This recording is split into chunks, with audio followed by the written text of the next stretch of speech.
देखो यार, अगर तुम लोग एमजेएफ के फैन हो तो ये वीडियो तुम्हारे लिए होने वाली है, क्योंकि गाइज एईडब्ल्यू सुपरस्टार एमजेएफ को लेकर कोडी रोड्स का काफी बोल्ड स्टेटमेंट आ रहा है। एईडब्ल्यू के वीकली 4 मिलियन व्यूवरशिप को लेकर डब्ल्यूबीडी का ऑफिशियल स्टेटमेंट सामने आ चुका है। एनजेपीडब्ल्यू में डब्ल्यूबीडी के रेसलर्स के डेब्यू करने को लेकर गेब किड ने इन रेसलर्स को मॉक कर दिया है। एईडब्ल्यू में यंग बग्स सीएम पंक को लेकर क्या खुलासा करेंगे, इसको लेकर काफी बड़ी अपडेट आ रही है। तो गाइज वहीं सीएम पंक के इंटरव्यू के बाद टोनी शिवानी और जिम रॉस ने सीएम पंक के इंटरव्यू को लेकर बात की गई। तो गाइज चलिए बिना किसी देरी के शुरू करते हैं इस वीडियो को। और गाइज सबसे पहले बात करेंगे कोडी रोड्स की। वेल, रेसलमेनिया 40 नाइट 2 पर कोडी के वर्ल्ड चैंपियन बनने के बाद कोडी रोड्स ने आज यहां पर मंडे नाइट रॉ से पहले पैट मैकाफी शो के ऊपर उनका इंटरव्यू दिया। जहां पर कोडी के इंटरव्यू के अंदर जब यहां पर कोडी बात कर रहे होते गए, तभी सडनली यहां पर क्राउड एक बार फिर से एमजेएफ का नेम चैंट करने लगती गए।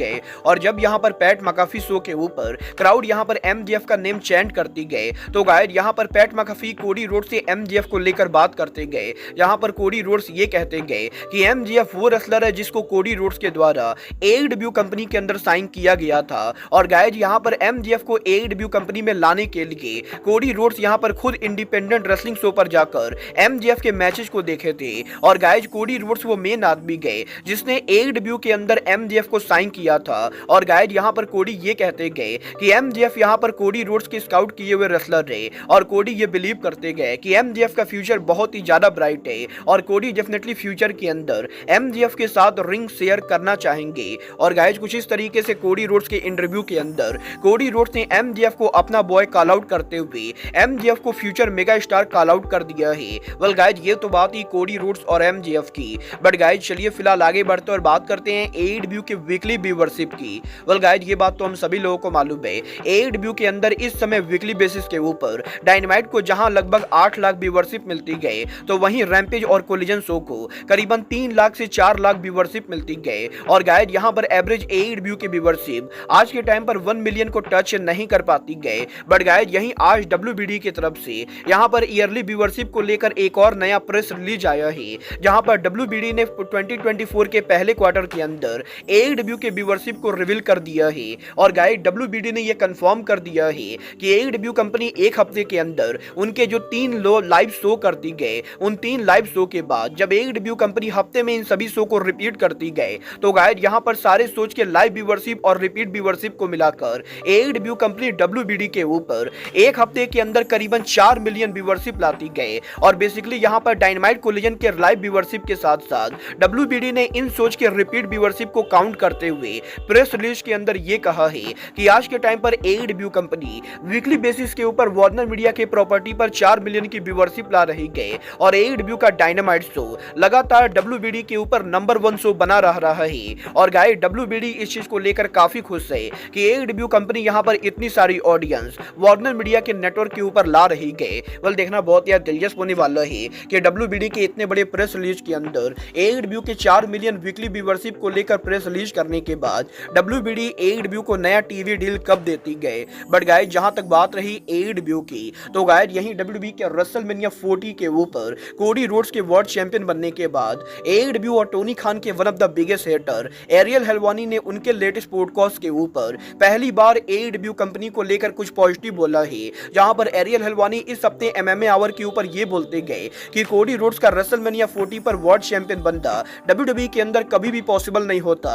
अगर यहां पर 2016 में कोडी के डब्ल्यूडब्ल्यूई को लीव करने के बाद 2019 के अंदर कोडी ने एईडब्ल्यू कंपनी को नहीं खोला होता।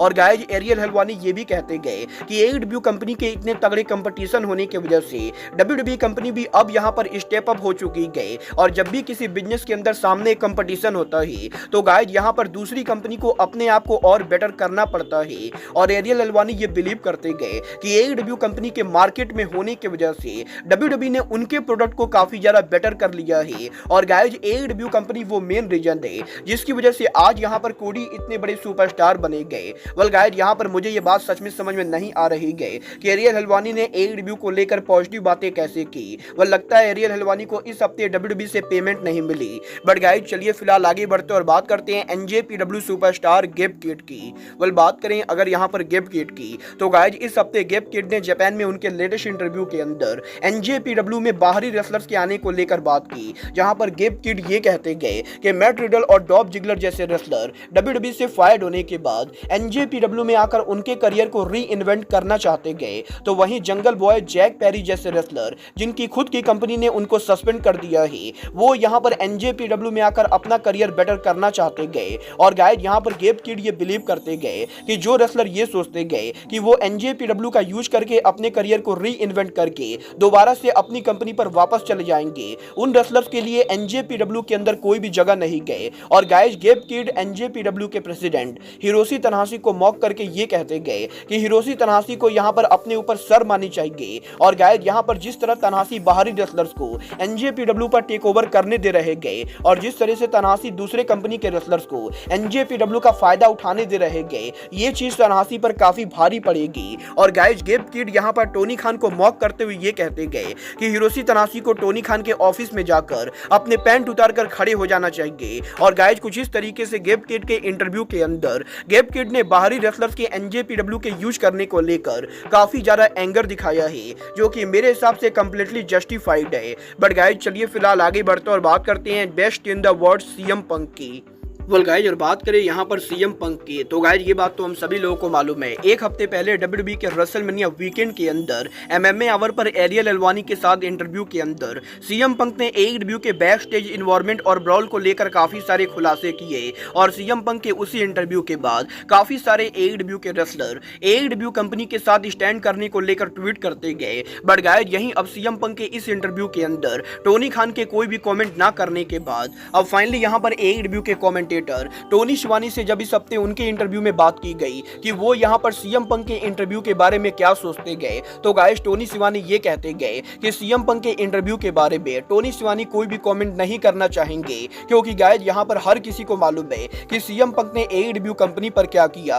और गाइस यहां पर CM पंक अब AEW कंपनी के लिए काम नहीं करते गए, इसीलिए पंक यहां पर कुछ भी बोले इससे यहां पर कोई भी फर्क नहीं पड़ता है। और टोनी खान बिल्कुल ये क्लियर कर देते गए कि वो यहां पर CM पंक को लेकर किसी तरह का कोई भी कमेंट नहीं करेंगे। बट गाइस यही टोनी शिवानी के बाद बैक टू बैक AEW के another legendary commentator gym Ross से यहां पर जब CM पंक के इंटरव्यू को लेकर बात की गई, तो गाइस जिम रॉस ये कहते गए कि वो यहां पर काफी दिनों से लेकर CM पंक को नेगेटिव चीजें सुन रहे गए। और गाइस अब यहां पर जिम रॉस ऐसी चीजों पर बिल्कुल भी फोकस नहीं करना चाहते गए। और गाइस जिम रॉस मीडिया से भी यही रिक्वेस्ट करेंगे कि मीडिया भी CM पंक और AEW को लेकर फालतू की नेगेटिव चीजें ना फैलाए। और गाइस जिम रॉस यहां पर CM पंक को लेकर किसी तरह का कोई भी फालतू कमेंट नहीं करना चाहेंगे। वेल गाइस यहां पर AEW के दोनों कमेंटेटर्स के द्वारा CM पंक के इंटरव्यू पर कोई भी कमेंट ना करने के बाद मुझे यहां पर यह चीज काफी ज्यादा अजीब लग रही है कि AEW कंपनी उनके ऑन स्क्रीन के ऊपर सच में यहां पर CM पंक के ब्रॉल को शो करने वाली गए। क्योंकि गाइस अगर यहां पर AEW कंपनी में सच में इतना दम होता तो वो यहां पर इंटरव्यू के अंदर पंक को लेकर बातें करते, और अगर यहां पर इंटरव्यू पर बातें नहीं कर सकते गए तो उन्हें यहां पर YouTube या सोशल मीडिया के ऊपर CM पंक के ब्रॉल के फुटेज को एयर करना चाहिए था। But guys AEW company ratings और व्यूअरशिप को बढ़ाने के लिए CM पंक का यूज कर रही गए। और जहां तक बात रही रेटिंग और व्यूअरशिप की, तो गाइस अब यहां पर रेसलिंग ऑब्जर्वर डेव मेल्जर की तरफ से CM पंक के ब्रॉल फुटेज को लेकर एक और बड़ी अपडेट आ रही है। Well wrestling observer Dave Meltzer का यह कहना है कि AEW के डायनामाइट शो पर यंग बक्स CM पंक का जो वीडियो फुटेज एयर करने वाले गए, वो वीडियो फुटेज यहां पर यंग बक्स ने साथ मिलकर एडिट किया है।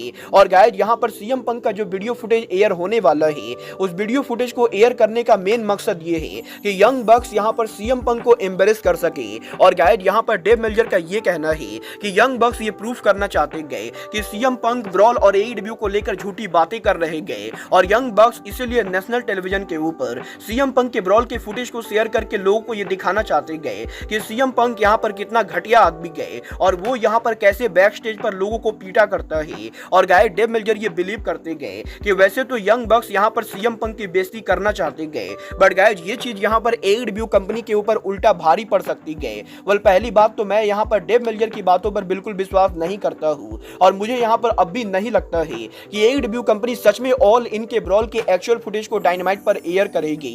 बट गाइस अगर यहां पर गलती से भी AEW कंपनी सच में पंक के फुटेज को एयर करने वाले गए, तो गाइस यहां पर ये मैं गारंटी से बोल सकता हूं कि इससे यहां पर AEW कंपनी की इमेज उल्टा खराब होने वाली गए। और मेरे हिसाब से AEW कंपनी को सीएम पंक के ब्रॉल के फुटेज को नेशनल टेलीविजन पर तो बिल्कुल भी एयर नहीं करना चाहिए, क्योंकि गाइज ये यहाँ पर वही हो जाएगी जो WCW ने आज से कई साल पहले WWE के साथ किया था।